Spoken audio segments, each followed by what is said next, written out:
Bonjour les marmottes. Aujourd'hui, on va finir notre livre Roule Galette. Oh, qu'est-ce qui va passer aux galettes aujourd'hui? On va voir. Alors, vérifiez que tu as les yeux sur le livre et les oreilles qui écoutent. Roule Galette par Père Castor. Père Castor, c'est l'auteur.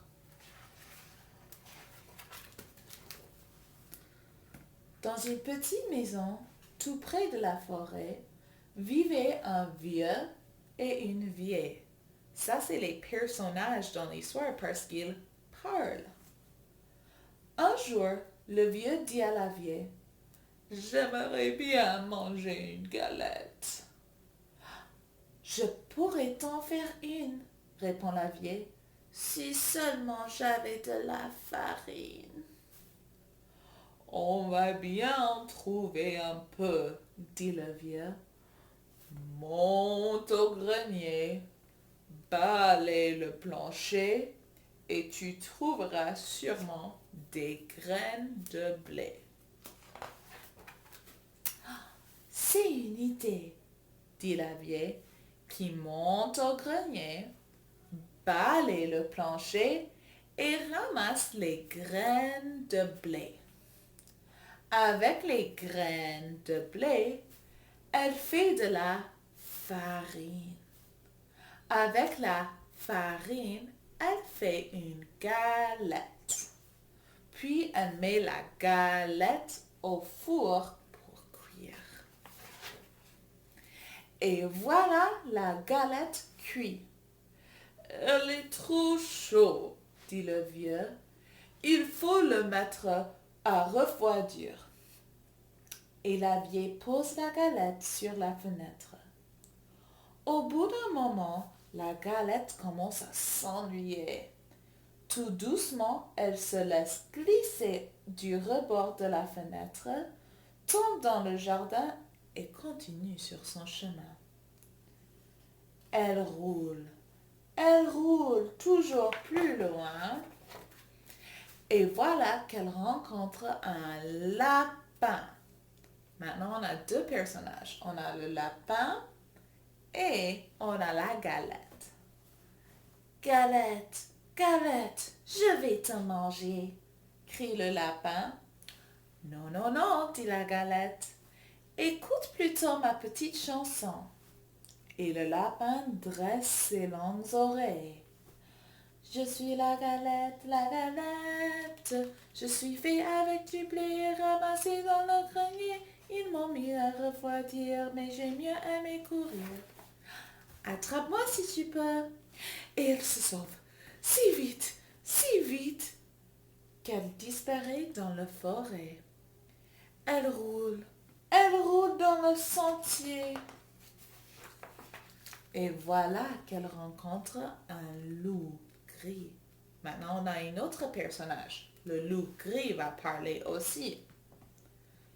«Galette, galette, je vais te manger,» dit le loup. «Non, non, non,» dit la galette. «Écoute plutôt ma petite chanson. Je suis la galette, je suis fait avec du blé ramassé dans le grenier. On m'a mis à refroidir, mais j'ai mieux aimé courir. Attrape-moi si tu peux.»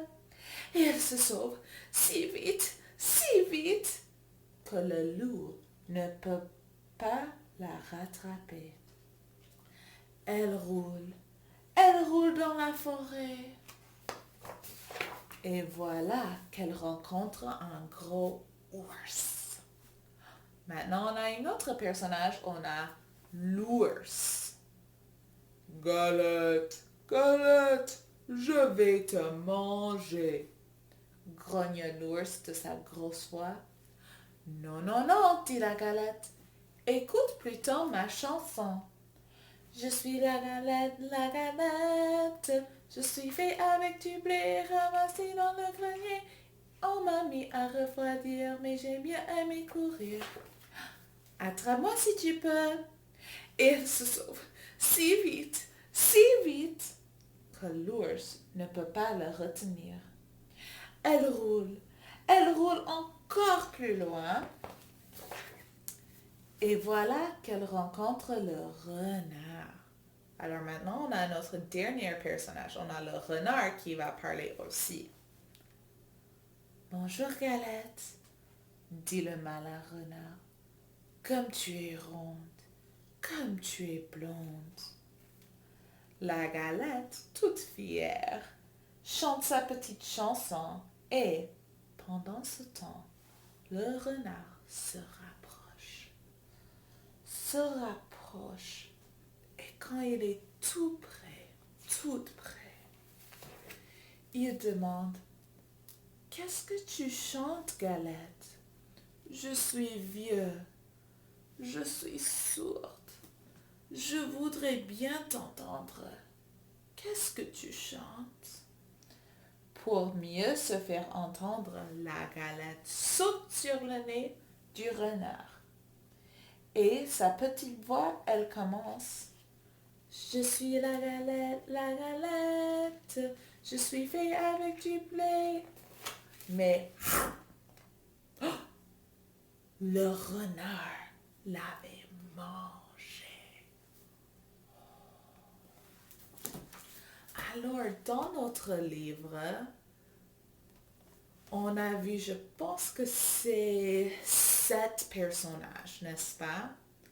On a la grand-mère et le grand-père, on dit le vieux et la vieille, le vieux et la vieille. On a la galette, on a le lapin, on a le loup, on a l'ours et on a le renard. Il y a 7 personnages dans notre livre, n'est-ce pas? Merci pour écouter. À demain.